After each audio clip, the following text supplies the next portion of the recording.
दोस्तों नमस्कार, भारत न्यूज़ में आपका स्वागत है। आज की ये मुहिम हमने शुरू करी है भारत न्यूज़ ने कि हम दिल्ली एनसीआर के सारे कोर्ट परिसरों में जाएं, वहाँ पे वकीलों से, एडवोकेटों से, जजों से बातचीत करने की कोशिश करेंगे कि क्यों इतने ज़्यादा डिवोर्स केसेस हो रहे हैं और जो कानून महिलाओं की सुरक्षा के लिए बनाए थे, क्या वाकई में उतने उत्पीड़न हो रही है या फिर इसका मिसयूज़ ज़्यादा हो रहा है।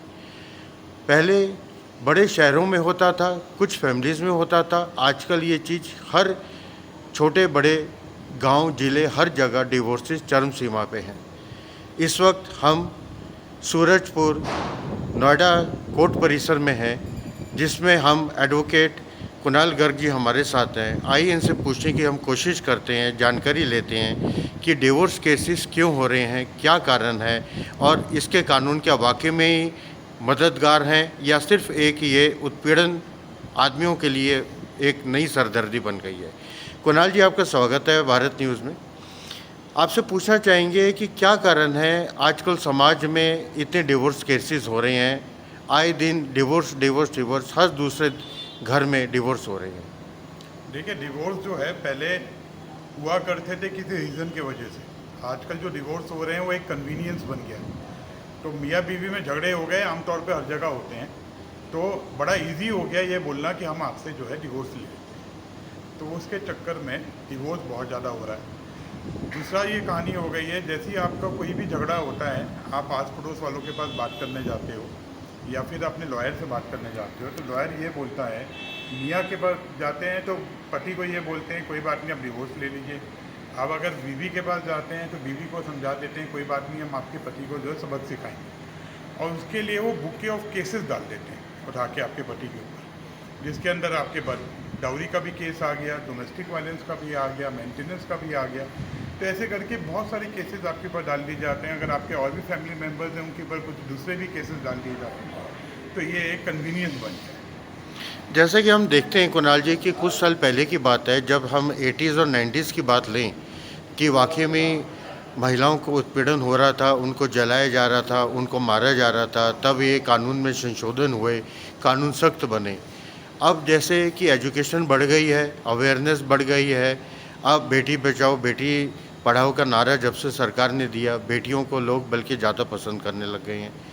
लेकिन अब हाल फिलहाल में हम पिछले 2-3 साल में देख रहे हैं कि भारतवर्ष में बल्कि मर्द अब आदमी ज़्यादा अपना सुसाइड करने लग गए हैं, वो ज़्यादा उत्पीड़ित हो रहे हैं। क्या ये वाकई में वो सच है या इसके ऊपर? ऐसा है कि ये बोलना तो गलत है कि मर्दों के साथ ही बुरा हो रहा है। कानून इसलिए बने थे कि जो हमारी बेटियां थी, औरतें थी घर के अंदर, उनको जलाया मारा जाता था। तो कानून तो इसीलिए बने थे।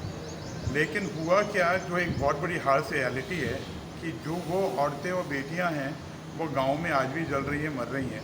लेकिन जो शहरी औरतें हैं वो उसको मिसयूज़ करने लग गई हैं। तो आप जो बोल रहे हैं कि मर्दों के साथ गलत होने लग गया है, टू एन एक्सटेंट सही है कि काफ़ी सारे शहरी मर्दों के साथ ऐसा हो रहा है।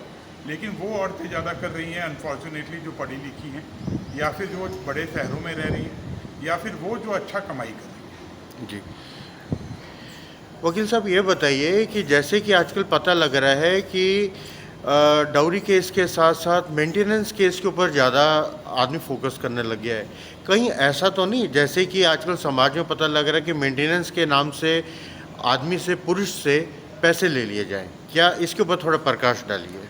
देखिए, मेंटेनेंस जो है महंगाई भत्ते के नाम पे लिया जाता था, गुजारा भत्ते के नाम पे। So a female who gets parted away from the husband needs to maintain herself and her children also if the custody of the children is with the female. तो उस महिला को मेंटेनेंस का पैसा दिया जाता था। लेकिन क्या आपका जो क्वेश्चन जो मैं सही समझा हूँ कि क्या मेंटेनेंस एक एक्सटॉर्शन के रूप में देखे जाने लग गया है? टू एन एक्सटेंट ये बात सही भी है, क्योंकि औरतें जो कमाई नहीं कर रही हैं या कर भी रही हैं, अपनी कमाई कम दिखाती हैं, उनके पास प्रॉपर इनकम टैक्स नहीं भर रही हैं, तो उस केस के अंदर हस्बैंड को पैसा देना पड़ता है।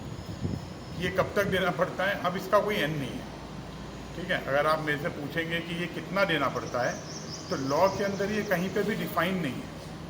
कई जगह ये माना जाता है कि अगर अकेले महिला को पैसा देना पड़ रहा है या वाइफ को पैसा देना पड़ रहा है तो 25 से 30% को ही पैसा दिया जाता है। लेकिन अगर आपके पास बच्चे भी हैं तो वो 40-50% तक भी जा सकता है। लेकिन मेरे पास ऐसे भी केसेज हैं जो मैंने खुद लड़े हैं और खुद देखा है कि हस्बैंड की सैलरी 20,000 है, लेकिन कोर्ट ने महंगाई भत्ता बांध दिया या मेंटेनेंस बांध दिया 10,000 रुपये महीने का एक अकेली फीमेल के लिए विदाउट हैविंग एनी इशू।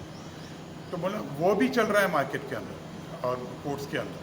दूसरा जो है, अगर आप बोलेंगे क्या उसके लिए अपील कर सकते हैं, हमने अपील किया था दिल्ली हाई कोर्ट के अंदर, लेकिन कोर्ट का बहुत शॉकिंग एक स्टेटमेंट आया था।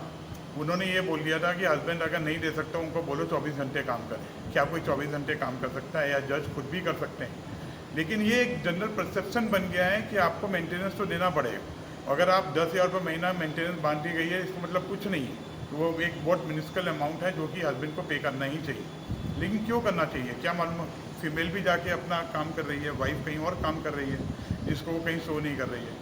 अब इसका सबसे बड़ा ड्रॉबैक ये है कि आपको प्रूफ करने के लिए आपके ऊपर लाइबिलिटी बन जाती है।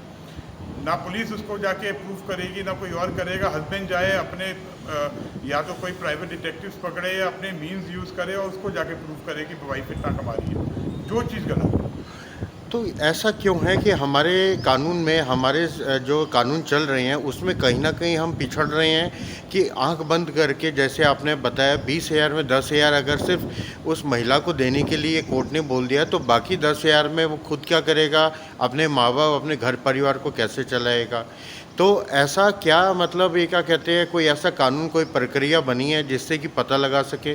क्योंकि हमें सुनने में आया है कितनी औरतें कितनी महिलाएं अपना ऐसे केस डाल के जानबूझ के नौकरियां छोड़ के अपना साइड हट जाती हैं और वो शो नहीं करती। क्या कोई ऐसा प्राविधान नहीं है जिससे कि पता लगे वो पहले काम करती थी या नहीं करती थी?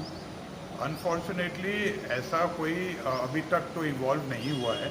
लेकिन एक चीज़ अच्छी होने लग गई है कि मेल और फीमेल दोनों को ही, हस्बैंड वाइफ दोनों को ही अपना डिक्लेरेशन देना होता है कोर्ट ऑफ लॉ के अंदर कि उनकी क्या इनकम है और क्या नहीं है। अगर वो झूठ लिख के देते हैं और पकड़े जाते हैं तो वो उनके अगेंस्ट केसेस हो सकते हैं और वो कंटेम्प्ट ऑफ कोर्ट कहलाया जाए। लेकिन कहानी ये है कि अगर वो आपने एडमिट कर दिया और सामने वाली पार्टी ने चैलेंज नहीं किया, उनके पास कोई प्रूफ नहीं है उसको चैलेंज करने के लिए, तो वो लाइबिलिटी आपके ऊपर बनती है, कोर्ट उस पर कुछ नहीं करेगा।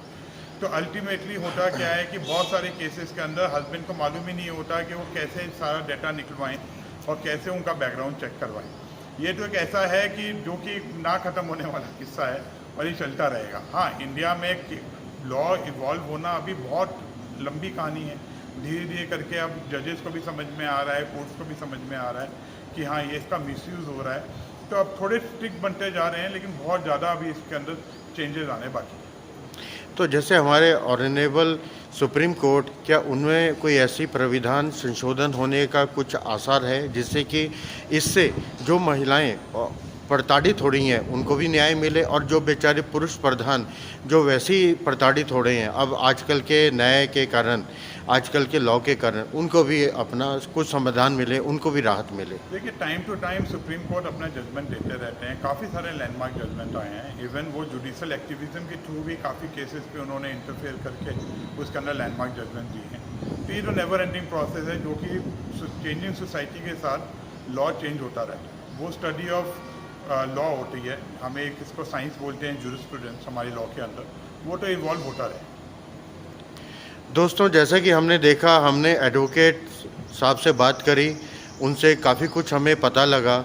अब ये मुहिम हमारी पूरे दिल्ली एनसीआर के हर कोर्ट में जाएगी।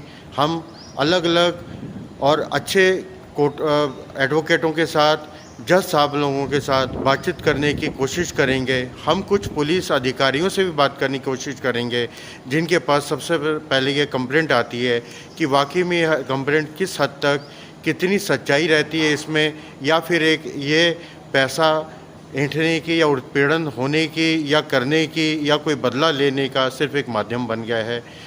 आपके साथ कैमरामैन आशिफ के साथ भारत न्यूज़ संदीप कर।